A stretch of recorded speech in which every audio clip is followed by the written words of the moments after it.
প্রতিদিনের মতো আবার হাজির হয়ে গেলাম নতুন একটা টেক নিউজ নিয়ে। ফাইনালি আজকে কিন্তু সেই মেলা শুরু হয়ে গেল, অর্থাৎ ডিজিটাল বাংলাদেশ মেলা 2023 আজকেই শুরু হয়েছে। 26 থেকে 28 জানুয়ারি পর্যন্ত চলবে, আপনারা জানেন। এটা কিন্তু চলছে ওই জিয়াতে বঙ্গবন্ধু আন্তর্জাতিক সম্মেলন কেন্দ্রে। তো আমাদেরও যাওয়ার ইচ্ছা আছে অবশ্যই। শনিবার অর্থাৎ আগামী পরশুদিন আমাদের যাওয়ার প্ল্যান আছে। হয়তো বিকালের দিকে যাওয়া হতে পারে, তারপরেও আগামীকাল নিশ্চয়ই আমি চ্যানেলে জানিয়ে দেব। সেই ক্ষেত্রে যারা আশেপাশে রয়েছেন চাইলে মেলাও দেখা হলো, আর আমরা গেলেও মানে আমাদের সাথে একটু ঠেলা খাওয়াও হলো আর কি। এই ওকে, এবারে একটু প্রতারণার গল্প আবারও শোনাতে চাই, অর্থাৎ স্ক্যাম। এখনও স্টিল ইউটিউবে স্ক্যাম চলছে, শুধু আমাদের চ্যানেল না, আমাদের টেক যে অন্যান্য চ্যানেলগুলো রয়েছে তাদের সাথেও একই বিষয় দেখা যাচ্ছে। সেটা এটিসি হতে পারে, সেটা সোয়াক 360 হতে পারে, বা টিটিপি হতে পারে, আরও বড় বড় যত চ্যানেল রয়েছে সবগুলোতেই দেখবেন কি আপনারা যখন কমেন্ট করেন, সেই কমেন্টের নিচেই কি আরেকজন কমেন্ট করছে, আপনি উইনার হয়েছেন, কংগ্রাচুলেশন, আপনার টেলিগ্রাম আইডিতে, আমাদের টেলিগ্রাম আইডিতে যোগাযোগ করুন, আপনার গিফট আপনার ঠিকানায় পাঠানো হবে। ভাই, এটা টোটালি ফেক।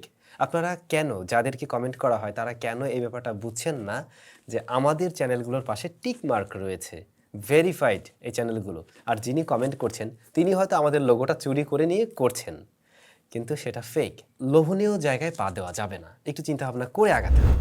এদিকে ইনফিনিক্সের নতুন একটি স্মার্টফোন ইন্ডিয়াতে আজকে লঞ্চ হয়ে গেল, ইনফিনিক্স নোট 12i। আমি বলছিলাম এই ফোন বাংলাদেশেও হয়তো লঞ্চ হতে পারে।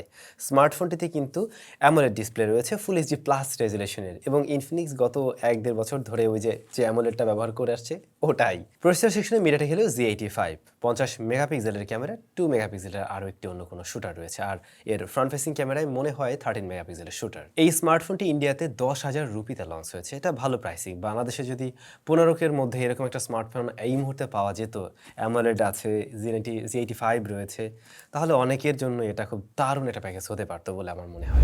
OnePlus কোনো একটি ট্যাবলেট নিয়ে আসতে যাচ্ছে, যা OnePlus প্যাড নামে আসবে।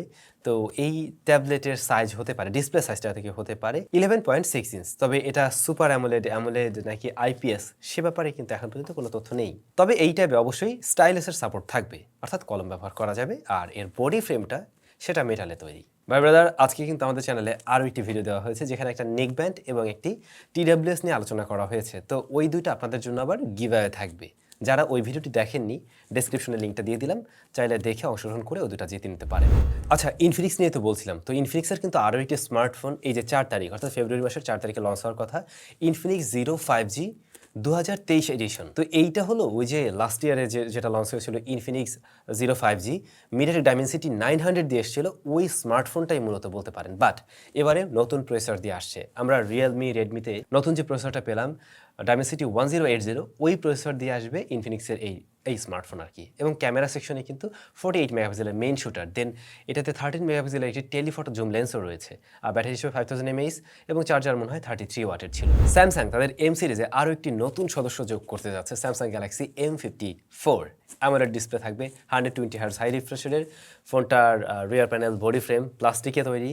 দেন এর প্রসেসর এক্সিনোসের 1380, যা কোয়ালকম স্ন্যাপড্রাগন 778Gর সাথে কম্পেয়ার করতে পারেন। আর এটার ক্যামেরা সেকশনে থাকছে হচ্ছে গিয়ে 64 মেগাপিক্সেলের main shooter, 8 megapixel ultra wide, 2 মেগাপিক্সেলের ইউজলেস সেন্সর, আর ফ্রন্ট ফেসিং ক্যামেরা 32 মেগাপিক্সেলের শুটার, 5000 mAh এর ব্যাটারি, এবং স্যামসাং এর চিরচেনা 25 ওয়াটের চার্জার।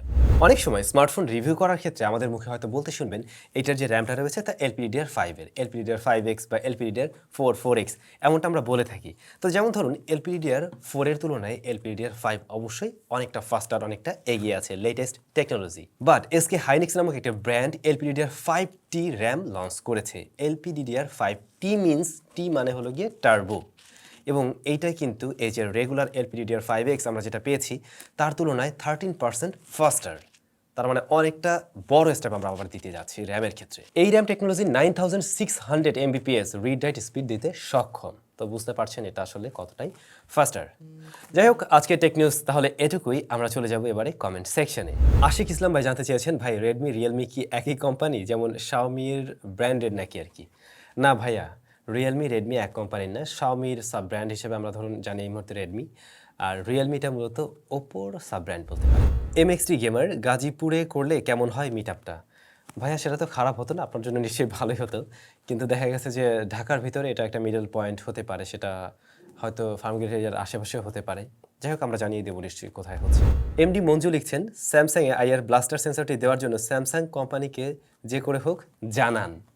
আচ্ছা, স্যামসাংকে অবশ্যই আমরা জানানোর ট্রাই করবো তাদের ফোনে আইআর ব্লাস্টার দেওয়ার জন্য, বাট তাতে কাজ হবে না, হবে না ভাই।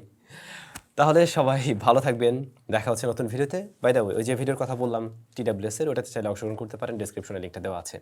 টাটা।